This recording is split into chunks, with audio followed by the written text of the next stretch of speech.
আমার ভাই প্রফেসর কলিমুল্লাহ বললে রাজতন্ত্রের কথা। আমি রাষ্ট্রবিজ্ঞানের ছাত্র তো রাষ্ট্রটা শুনে আমার ভয় লাগে। তো রাজতন্ত্র কায়েম হবে কিনা আমরা জানি না। তবে যেহেতু প্রফেসর কলিমুল্লাহ সরকারের ঘনিষ্ঠজন এবং তাকে প্রধানমন্ত্রী শেখ হাসিনা পছন্দ করে। এবং সরকারের পলিসি তারা পছন্দ করে। এই সমস্ত কারণে তিনি কিন্তু কৌশলে বলেন, বঙ্গবন্ধু তনয়া দেশরত্ন শেখ হাসিনা। এটা তিনি এইজন্যই বলেন, সে কিন্তু মিন করেন এটা। এটা কিন্তু হালকা কথা না। তিনি মিন করে বিশ্বাস করেন যে তাকে দিয়ে কিছু হবে। পজিটিভ সেন্স এ কথা বলেন।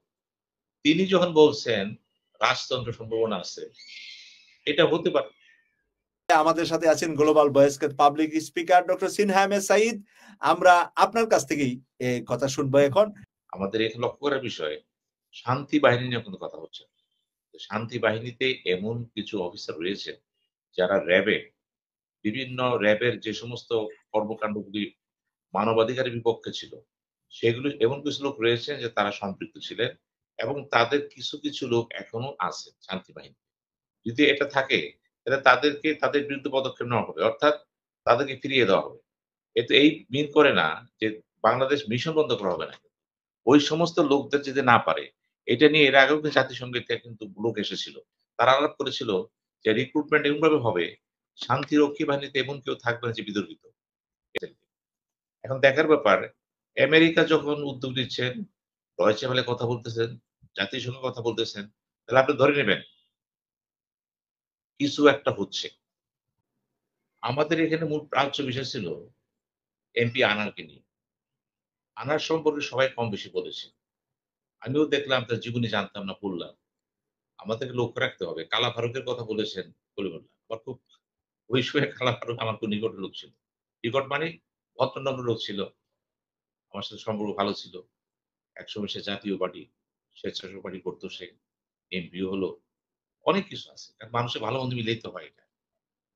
এখন এই কালা ফারুকের মৃত্যুটা কিন্তু অন্য ডাইমেনশন এ গেছে। এটা মনে রাখতে হবে। এই ডাইমেনশন এই ডাইমেনশন এক না কিন্তু। এখন ওইটার বিচার হয়নি। ইয়েস, বিচার হলে তো বিচার হয়ে যেত। একটা বিচার না হলে তার একটা জন্ম দেয়। বিচার হয়নি কেন? এটা আল্লাহ কইতে পারবে। এখন এই যে মারা গেলেন একজন এমপি সাহেব, উনি ভারতে মারা গেলেন। কথা উঠেছে কিন্তু বাংলাদেশে মারা যেতে পারতেন। মারতে পারতেন। এত প্ল্যানিং করলেন, ভারতে নিয়ে গেলেন, বাড়ি ভাড়া করলেন এবং তিনি যে বাসায় উঠলেন, তিনি স্বর্ণের ব্যবসা করতেন। সুতরাং এই মৃত্যুটা কিন্তু স্বাভাবিক না। এর সাথে জড়িয়ে আছে অনেক প্রশ্ন। কিন্তু রাষ্ট্রটা হবে কি হবে না, এটা ভিন্ন প্রসঙ্গ কিন্তু। কিন্তু সম্ভাবনা নিয়ে কিন্তু একটা আলোচনা হওয়া আছে, গুঞ্জন আছে তো। কারণ এখন বাংলাদেশে আপনি যাই করেন না কেন, প্রতিবাদটা কে করবে? প্রতিবাদ যাদের ভাষা যারা করবে, তারা তো ম্রিয়মাণ হয়ে গেছে। নুরুর মধ্যে একটা কণ্ঠস্বর তার আসবে না। হবে না, ডাকসুতে আসবে না। নুরু এখন ওই চ্যাপ্টার থেকে জাতীয় রাজনীতি করে চলে আসছে। এখন প্রয়োজন ছিল আরেকটা নুরু জন্ম হওয়া, ওই ডাকসুতে। এটা তো হবে না। সুতরাং এখানে নুরুর যে অসহায়ত্ব ছিল যে আমাকে তো আমি একা, আমাকে ডাইনে বাই কেউ সাহায্য করে নাই। আমি একা মাইর খেয়েছি। একা রক্ত গেছে। তো কি হলো? কিন্তু আমানুল্লাহ আমার কি তাই হইছে?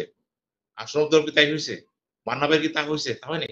তারা কিন্তু ওই সময়ের প্রেক্ষাপটে জাতীয় রাজনীতি, ছাত্র রাজনীতি ব্যাপক সমর্থনে ছিলেন। এখন যদি কোন কারণে রাজতন্ত্র চলে আসে, তাহলে হয়তো প্রেক্ষাপটটা চেঞ্জ হবে। কিন্তু রাজতন্ত্র এত সহজ না। যত সহজে বলে দিলাম, জি, শেখ হাসিনা বলে বাংলাদেশের দিল। শোনেন, বাংলাদেশের মানুষ এত সহজে মেনে নিবে না। না মানার জন্য না। প্রধানমন্ত্রী শেখ হাসিনা অত্যন্ত কৌশলী কিন্তু। এটা নুরু জানে। উনি এত কৌশলী, উনি এই ভুলটা করবেন না, রাজতন্ত্র করব। উনি কিন্তু সব দল রেখেই কিন্তু দেখতেছে আমি তো বড় রাজা। এত দল থাকার পরে তো আমি তো একা। বিরোধী দল আমার, সরকারি দল আমার, ছোট দল আমার, আমি রাজতন্ত্র করতে যাবো কেন? আপনি বলতে পারেন একটা সদ্য রাজতন্ত্র কায়েম হয়ে গেছে। তাহলে দেখেন তো, উনি যেটা জানবেন না সেটা হবে না। উনি যেটা জানবেন সেটা হবে। এরই পর রাজতন্ত্র। এটা হলো আমরা বলি সদ্য নামে রাজতন্ত্র চলতেছে। রাজতন্ত্র কোনটা? যা কিছু ঘটবে প্রধানমন্ত্রী জানবে। যেখানে পাখি উড়বে, পাখি উড়বে না। একটা পাখি যদি বাংলাদেশে ঢুকে, উনাকে জানতে হবে। এখানে পশুমন্ত্রী কিছু করতে পারবে না। উনি যদি বলে ঢুকবে, ঢুকবে না। আর ঢুকলে বলতে থাকবে, থাকবে না। এই যে অবস্থাটা হচ্ছে, আস্তে রাজতন্ত্র যেগুলি কম্পোনেন্ট আছে, রয়েছেন কলিমুল্লাহ কথাটা যে আরো ব্যক্তি হয়, যে রাজতন্ত্র হওয়ার জন্য যা প্রয়োজন হয়ে গেছে কিন্তু। কিন্তু আনুষ্ঠানিকভাবে এটা হবে না। কেন হবে জি, না? এটা প্রধান নিজেও চাবে। জি। এটা যদি আপনাকে চাবেন জি। সেদিন